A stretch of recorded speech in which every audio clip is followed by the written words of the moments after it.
Assalamu alaikum. Peace be upon you. Bismillahir Rahmanir Rahim. In the name of God, the most beneficent, the most merciful. Ladies and gentlemen, distinguished guests, educators, and visionaries. It's an honor to be here with you today to discuss a topic that touches every corner of the world, every generation, and every dream: education.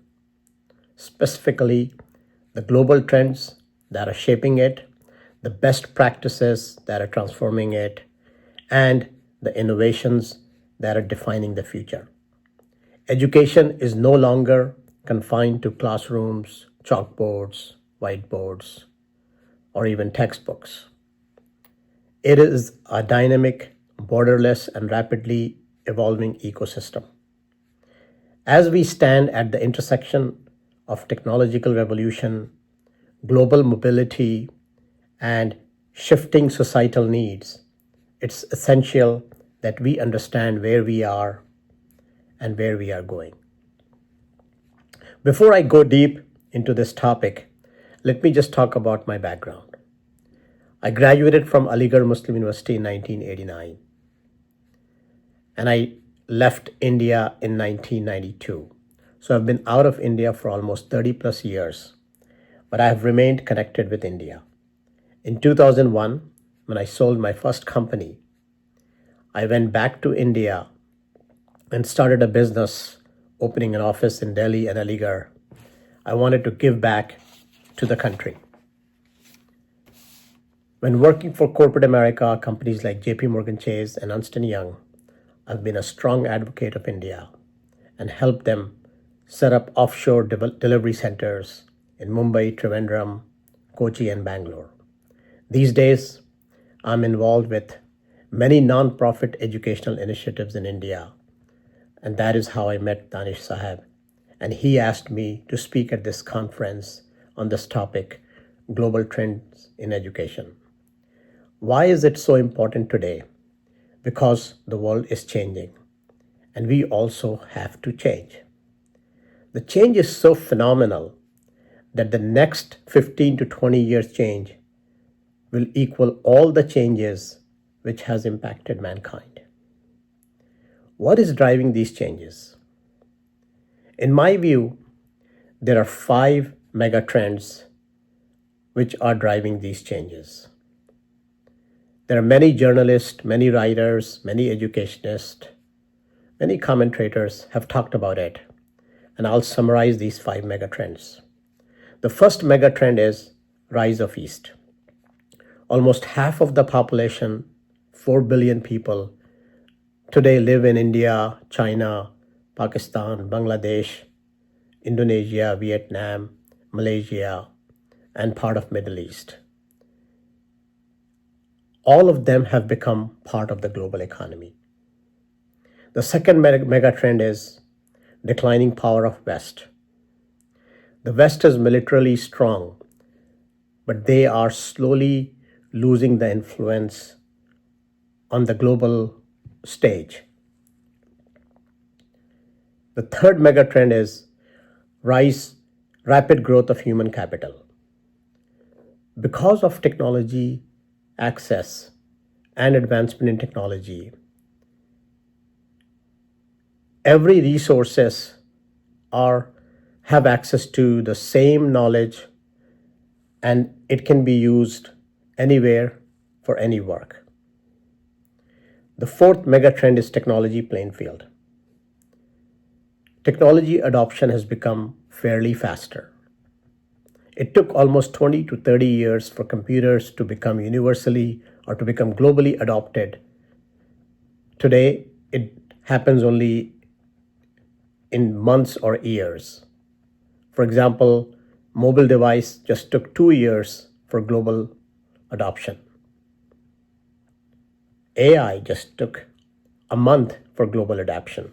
When OpenAI ChatGPT platform was launched in 2022, it just took 1 month for the global population to adopt it. And the fifth mega trend is rise of consumption. Buying power of people is increasing day by day. People want more and more. It will be very difficult to talk about all these mega trends in 15 minutes of my talk. I'll just talk about technology playing field, as that is the most significant global trends. Integration of technology into education, from virtual classrooms to AI-driven tutoring systems, we are witnessing a digital revolution that is democratizing learning.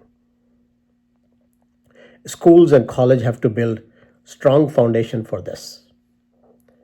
Number one, you have to teach your students computational thinking and digital literacy.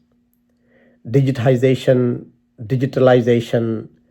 digital platforms are at the core front. So you have to make sure that your students know how to use these digital platforms. There is a very important saying: AI will not replace you, but someone who knows AI will replace you. Number two, create authentic learning experience that encourage and prepare students. Teach them what you are teaching, how it can be used practically or how it can be used in real world. Number three, teaching have to be more engaging. Focus on complex real world problems and challenges that require initiative and creativity. It promotes innovation and entrepreneurship by engaging learners in transdisciplinary activities such as project-based learning, science fairs, robotic clubs, invention challenges, or gaming workshops that give participants to identify and solve problems using knowledge and methods across discipline. Number four is build computational literacy. Use of digital platforms for teaching and learning because they enable anywhere and anytime. Khan Migo by Khan Academy is a great platform. It helps teachers use AI and ML to teach students. And number five, make mathematics a magnet. Students who learn mathematics with emphasis on logic, reasoning, and critical thinking, they're more equipped to solve everyday problems. Creativity, innovation, problem solving, collaboration are the skills students will need to succeed. In the end, I would like to close by saying that apart from whatever you are doing to educate the next generation, educate them to become a model citizen of the world, teach them to become a better Muslim. The foundation of Islam is social justice and equality. Thanks for listening to me. Jazakallah khair. Assalamu alaikum. Jazakallah for inviting me.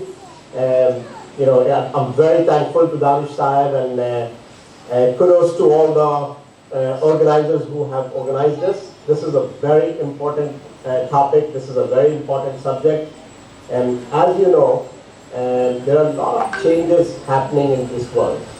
And when we as educators, if we don't align with the changes, with what is going on, with what is happening, and we would not be producing students who would be or who can adapt to the changes in the world.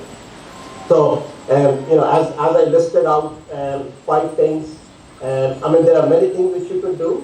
These are the 5 things which I think based on what what is happening in India and what the education system in India is. We should encourage educators, we should encourage schools and colleges to implement those 5 recommendations. And how many of us remember a teacher who would just come and read from textbook or write on whiteboard. We will not remember that teacher, but we will definitely remember a teacher who would take us out in the playground and show us things in the nature which will correlate even today as to what he taught us.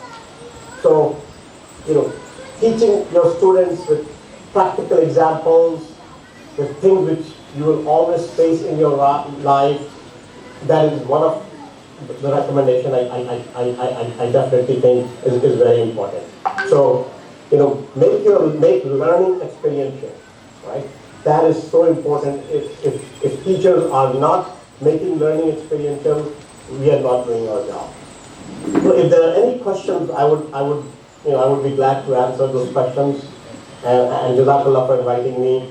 And I hope my speech was, I laid out certain points very clearly. I hope it will resonate with what you are doing, what you all are doing on the ground.